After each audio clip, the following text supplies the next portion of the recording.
Yeah, thank you. Hello, my name is Tatjana Thomas, and I'm a PhD student in the group of Professor Müller in Frankfurt. And first, I would like to thank the organizers for giving me the opportunity today to present a part of my PhD work.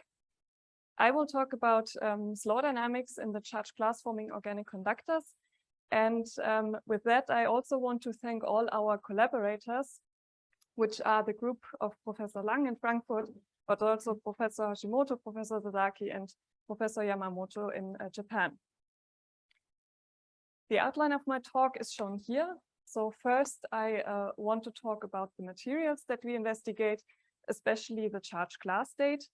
Then I will come to the method which we use, which is called fluctuation spectroscopy. And then I will come to the measurement results, and there we clarify the involvement of structural degrees of freedom in the charged glass formation in the strongest phosphorated cesium compound. And then in the end, for the first time, we compare the charge dynamics in the charged crystal and the charged glass state at low temperatures.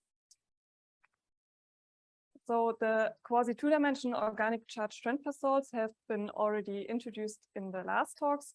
The system that we focus on is the theta phase compound, which is based on the donor molecule BEDT-TTF. And the crystal structure can be seen here. So you have alternating conducting and insulating layers, where the conducting layer contains the donor ET molecule and the insulating layer consists of the anion. And in the anion, the metal atoms can be cesium, rubidium, or thallium, and cobalt or zinc. And the packing motif, this corresponds to the different arrangements of the ET molecules within the conducting AC plane. This can be seen here. And for the theta packing motif, this means that you have this herringbone type pattern, which can be mapped on a triangular lattice. By forming the crystal, the charge transfer leads to a quarter-filled conduction band, and this in combination leads to a charge ordering transition. This transition is sketched here. So at high temperatures, you have a delocalized electron, half an electron per molecule, and upon lowering the temperature, the charge will localize on the dimer, so you have a charge disproportionation with charge-rich and charge-poor sites. And this ground state can be explained by the extended Hubbard model, where in addition to the kinetic term and the on-site Coulomb repulsion U, you have to consider the intersite or nearest neighbor Coulomb repulsion V, which can differ along different crystallographic axes in this triangular lattice. The physical properties in these salts can be summarized in a phase diagram by Mori et al. And here it was found that the ground state strongly depends on this dihedral angle, which is the angle between molecules of neighboring stacks, and this also influences the transfer integral. In the phase diagram, there was already seen a cooling rate dependence, and this can be seen here again for the rubidium zinc compound. So for slow cooling, you see in the resistance this sharp metal insulator transition, which is accompanied by charge ordering. And due to the periodic arrangement, this is referred to as charged crystal state, whereas at high temperature with a delocalized charge, this is called a charged liquid state. But as we also heard in the last talks, so this first order phase transition can be kinetically avoided, which then results in a charged glass state. So you have a continuous increase of the resistance curve from the charged liquid state, and you have quenched charge order with only short range order. And the formation of this state was discussed in terms of geometric frustration due to the geometric arrangement of the ET molecule on the triangular lattice. For the orthorhombic compounds, there was found a clear systematic, as already discussed in the last talk. So here it was found that the degree of frustration can be described by the ratio of the intersite Coulomb repulsion Vp and Vc. And for stronger frustration, we see here, this is the anisotropy of the triangular lattice. We see that the charge ordering transition, it gets reduced, but also the critical cooling rate, which is needed to avoid the transition, this got smaller for stronger frustration. And therefore, a stronger frustration enhances this charge glass forming ability. And the consequence for different compounds with a different frustration can be seen here in the resistivity. So the cesium zinc compound with a large frustration, it always exhibits a charged glass state without a first order transition. The rubidium zinc compound shows a strong cooling rate dependence. And for the thallium cobalt, there are large critical cooling rates required to induce the charged glass state. The properties besides this strong cooling rate dependence are a lack of long-range order. So you have only short-range charge correlations, but also non-equilibrium dynamics. And this could be seen in transport measurements. Here, from the resistance in the quenched state when it relaxes back to the charged crystal state. And from this, one could determine these time temperature transformation diagrams where you could see strong similarities to conventional glass formers. Another feature is a slow and a heterogeneous dynamics, which was measured in resistance fluctuation measurements on these compounds. And but these measurements where one see slow and heterogeneous dynamics, this is in the metallic regime. So when you approach the charged glass transition from above. So these measurements were limited to the high temperatures.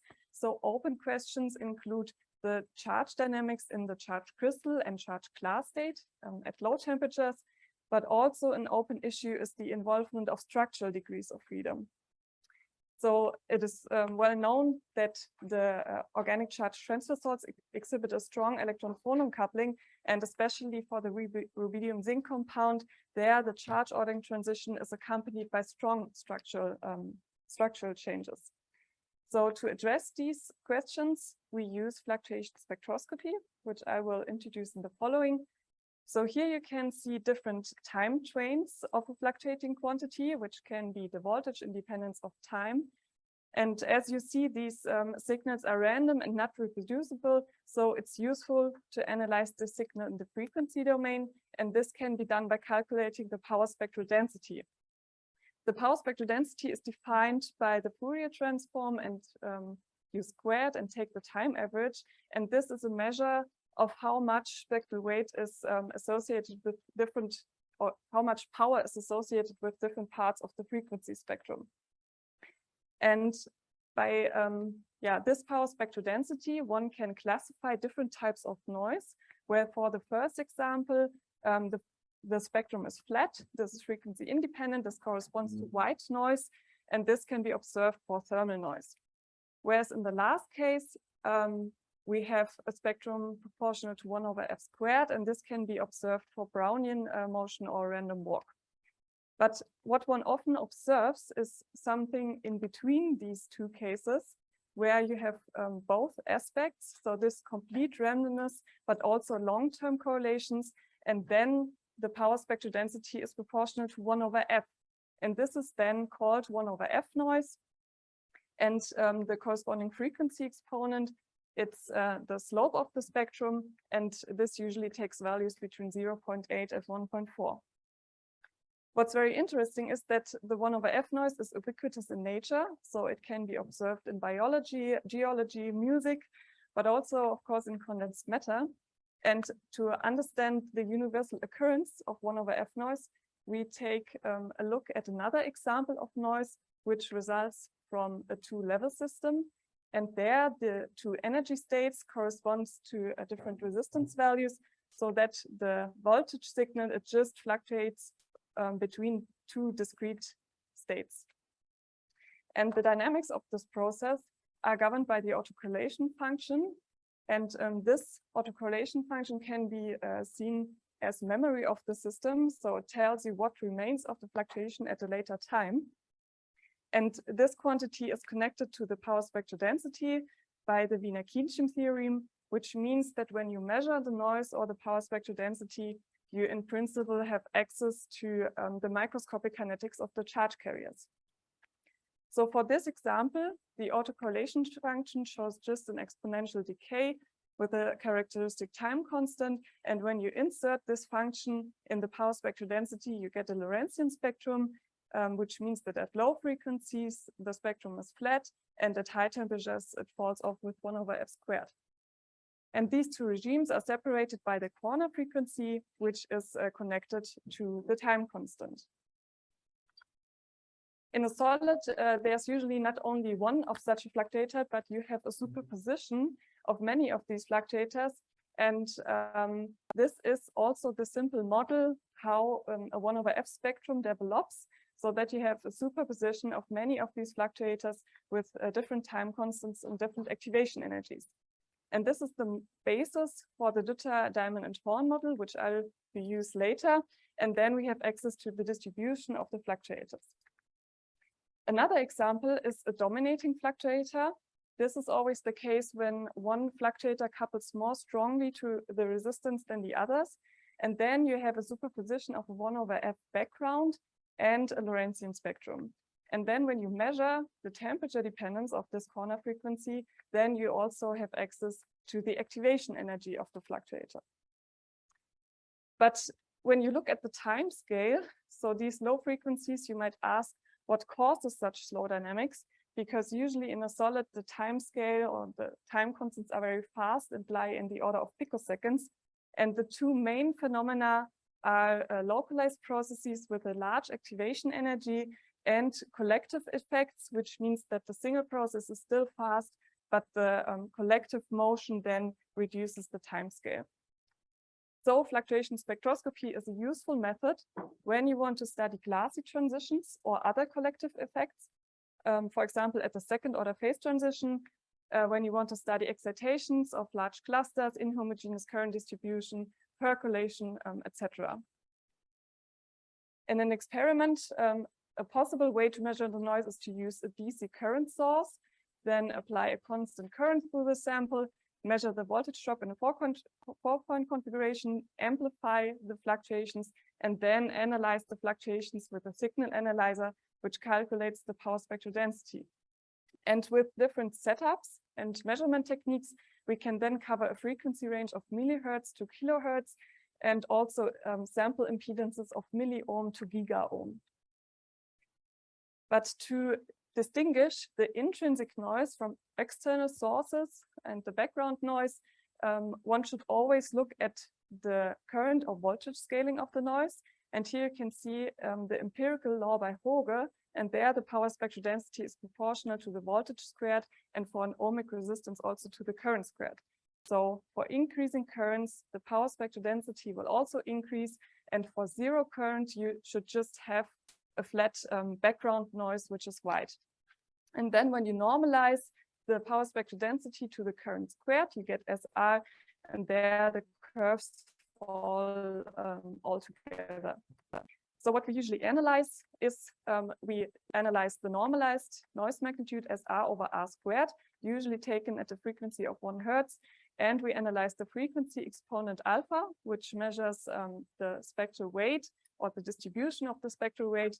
And these values can then be studied in dependence of temperature, magnetic field, electric field, and so on. So now I would like to come to the measurement results and start with the strongest frustrated cesium compound. And there, the cesium cobalt, it lies close to the cesium zinc compound in this diagram. So it always exhibits a charged glass state because it's strongly frustrated. And this means that in the resistance, we just have a smooth increase, even for very slow cooling rates, without a first order phase transition. At around 95 Kelvin, we observe a resistance anomaly, which is shown here in the second derivative of the resistance. And this anomaly is accompanied by a hysteresis for warming and cooling, but it also shows a strong cooling rate dependence. And the analysis of the cooling rate dependence is shown here. So first, we observe that for larger cooling rates, the resistance decreases, but also for faster cooling, the anomaly temperature, which is defined by the maximum of the difference between warming and cooling, this also shifts to higher temperatures, which is characteristic of a glass transition. And these measurements are consistent with the cesium zinc compound, and they have been also previously observed, and there this anomaly was connected to the charged glass transition temperature. When we assume a criterion for the glass transition temperature, namely that the time constant is in the order of the cooling time, then for a thermally activated process, we get that the logarithmic cooling rate is inversely proportional to the glass transition temperature. And here's shown the Arrhenius plot of the resistance anomaly, and then we can extract an activation energy of 0.32 electron volts for this resistance anomaly. Now, to study the structural involvement in the charged glass formation, an ideal method is thermal expansion measurements. And these measurements were performed by Dr. Yohei Saito in the group of Professor Lang. And here, for both compounds, cesium cobalt and cesium zinc, the thermal expansion coefficients alpha, it shows a large step-like anomaly at 95 Kelvin. And this anomaly is accompanied by strong hysteresis with this characteristic under and overshoot behavior.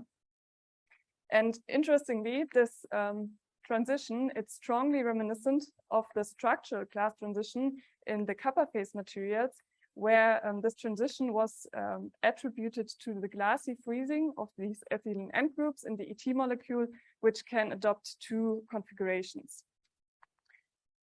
Again, also for the thermal expansion measurements, there was a large cooling rate dependence of the measurements. And when we plot this cooling rate dependent glass transition temperature to the resistance anomaly, we can see that the curves nicely match. So they give you the same energy. And this means that these two are connected and are caused by the same effects. In addition, there's a second glassy transition at 120 Kelvin, which is indicated by this black arrow. And there we can also see a cooling rate dependence, which will be discussed later. So now to study the charge dynamics, the dynamical aspect of the glass transition, we performed resistance noise in cesium cobalt. And there, the power spectral density, independence of temperature, it shows a large noise maximum at 130 Kelvin.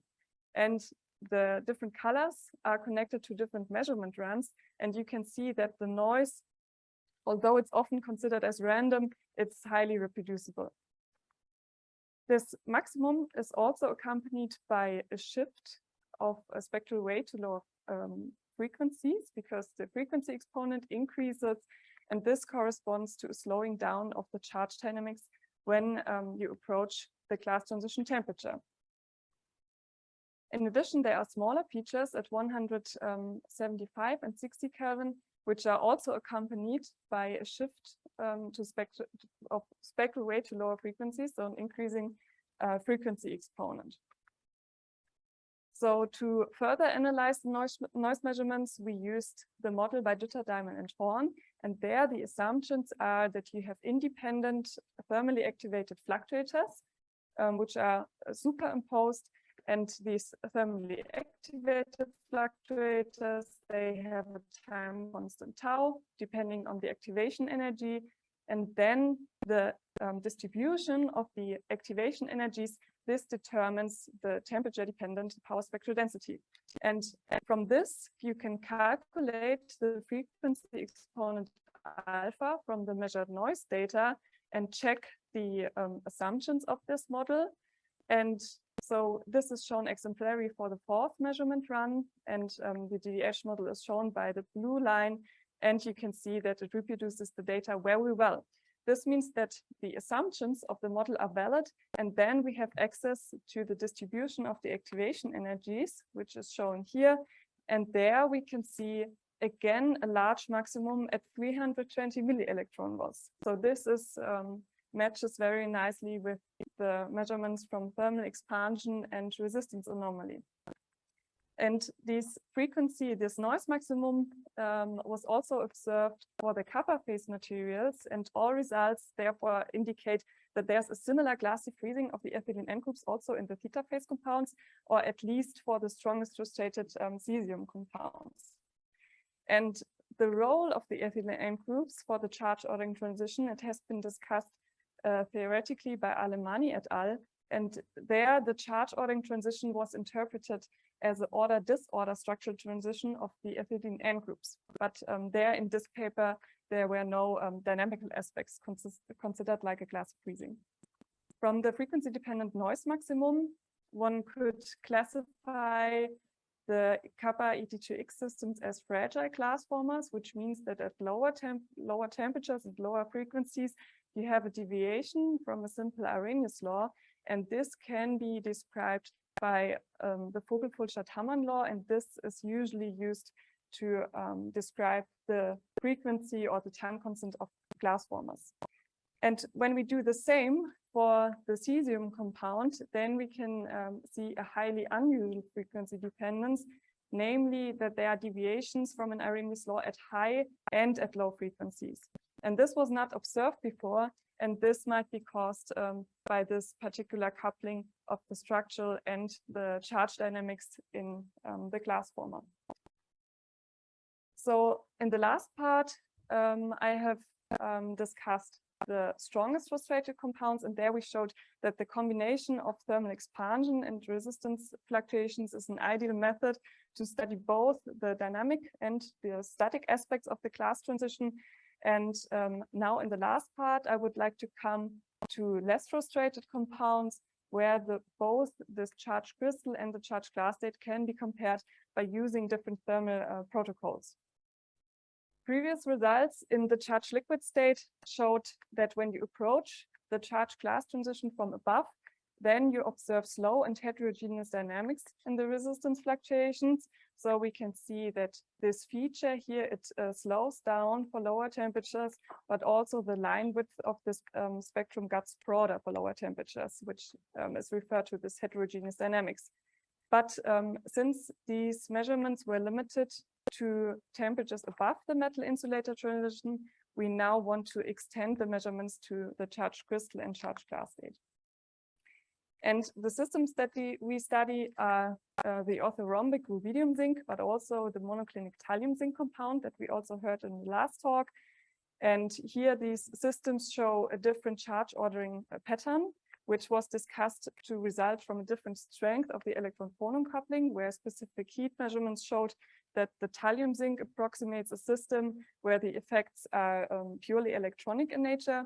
It shows a different metal insulator transition, 200 and 175 respectively. And there are strong differences in the cooling rate dependence with 5 Kelvin per minute and 50 Kelvin per minute. And to achieve these large cooling rates and quench the system, we used a heat pulse method, which is shown here. This was already used for the structural transition in the kappa phase materials. And there the simple model is that the sample with temperature Ts and heat capacitance C, it is thermally coupled to a low temperature heat bath. And when you apply a large heating current, then the joule power will be deposited in the sample, and this will heat up the sample until thermal equilibrium is reached. And when you switch off the heating current, then this leads to very large cooling rates in the order of 700 Kelvin per second. So this should be enough to quench even the least frustrated compound. And this is shown here for thallium zinc. So the resistance, it decreases for increasing heating current by many orders of magnitude until we reach the metallic state. And then when we switch off the heating current, the resistance, independence of time, it will relax back to a more insulating state in a very fast time. But you can see that the state here, it saturates at a lower level than the starting resistance, which means that we have quenched the state. So we are in the charged glass state now. This can be seen here in the resistance independence of temperature. So the orange symbols, they are connected to the heating current. So we are above the metal insulator transition. And when we cool down very fast, we end up here in this green symbol. And although the resistance difference of these two states is not very pronounced, it matches well with the literature results, which means that we can use this heat pulse method to induce the charged glass state. First, I will talk about the rubidium zinc compound, where actually medium cooling rates should be enough as 5 Kelvin per minute. And here you can see the cooling rate dependence. For slow cooling, this is the red curve. You can see the charge ordering transition at 200 Kelvin. And for 2 measurement runs with fast cooling, this was 10 Kelvin per minute, we can see that the resistance is decreased by 2 to 3 orders of magnitude, but we see here a large step-like feature below the transition. And this indicates that the critical cooling rate is not enough to fully avoid the first order phase transition. And this is in contrast to the literature results where 5 Kelvin per minute was enough, and this might depend on the sample quality. So therefore, we also applied the heat pulse method to rubidium zinc, and then we can see that there's a large change in the resistance by many orders of magnitude, and with this we can fully avoid the charge ordering transition. Now we first discussed the results on sample 1, where we have this partly quenched state, and here is shown the resistance independence of temperature, the power spectral density, and the frequency exponent alpha. And you can see that for slow cooling, we are in the charged crystal state, so there's a charge ordering transition at 200 Kelvin, and this transition is accompanied by large peaks in the noise magnitude, but also in the frequency exponent. So we have strong and slow fluctuations. And this peak is accompanied by a general increase of the noise magnitude, which starts already 30 Kelvin above the transition. And this corresponds to slowing down of the charge cluster and or structural dynamics. In the temperature region below the transition, and this is marked by the gray shaded areas, we see superimposed Lorentzian spectra. And this indicates dominating 2-level fluctuators. And this can be described by the distributed Lorentzian model that was already used by Kagawa et al. And this is used because the line width of this Lorentzian spectrum, it's broader than for a single Lorentzian, so you have to use a distribution with cutoff frequencies FC1 and FC2. And from this, we can get, from the center frequency, we can calculate the activation energies. So we have 2 different processes with an activation energy of 0.28 and 0.39. And we see that the line width, which corresponds to the ratio of FC2 and FC1, this also gets broader for both processes for lower temperatures. This indicates that in the charged crystal state, we also see slow and heterogeneous dynamics similar to the charged liquid state above the metal insulator transition. So the question is if these 2 features are caused by the same effects.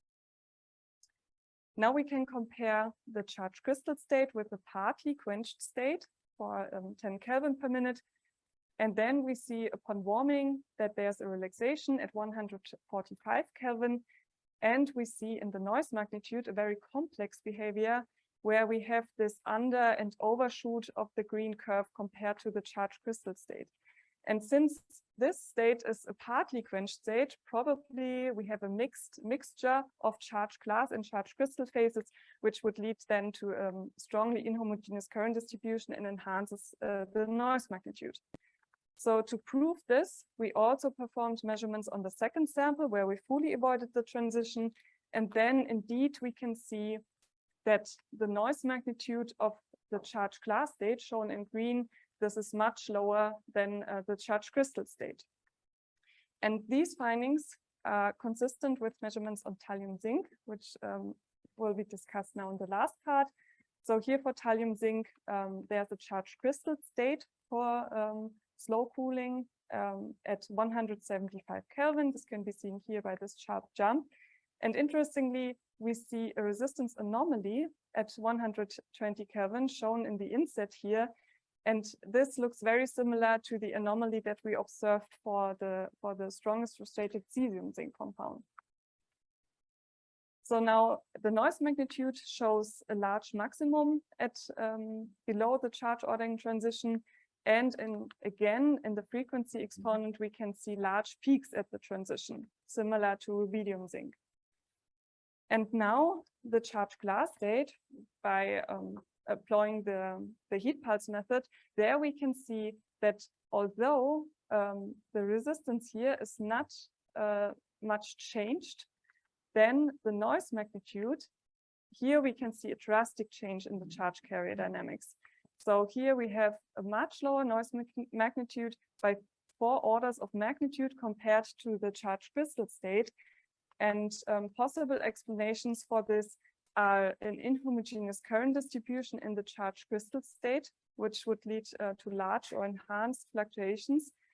It might be caused by a larger cluster size in the charged crystal state compared to the charged glass state, or due to lower energy scales in the charged glass state, and this would lead then to slower dynamics at lower temperatures. So to summarize my talk, the investigation of the charge dynamics in the theta phase compounds revealed new aspects. So together with thermal expansion measurements, we could see a structural glass transition in the theta phase compounds in the strongest frustrated cesium. This means that in the charged glass formation, also structural degrees of freedom has to be taken into account. Then we observed strong fluctuations at the phase transition in rubidium zinc, but also in thallium zinc, which might be caused by electronic phase separation. And by comparing the two states, the charged crystal and the charged glass state, we could see that the charged glass state has a much lower noise magnitude, so it's much quieter in terms of the noise behavior than the charged or the ordered state. Open questions include still the exact relation between the lattice and the electron dynamics, especially for the less frustrated compounds, and therefore thermal expansion measurements are highly desired. Then we are also interested in the influence of disorder by X-ray irradiation. As we heard in the last talk, it also influences the charged glass formation. And also last, the open question is the role of ferroelectricity. So for the rubidium compound, we also observed a large current dependence of the noise. And this is similar to ferroelectric compounds like this beta dash iodine chlorine, copper chlorine, mercury chlorine, and recently also the copper Betz manganese system. And this will be presented in a poster later by Yasin Agamani. And with that, I would like to thank you for your attention.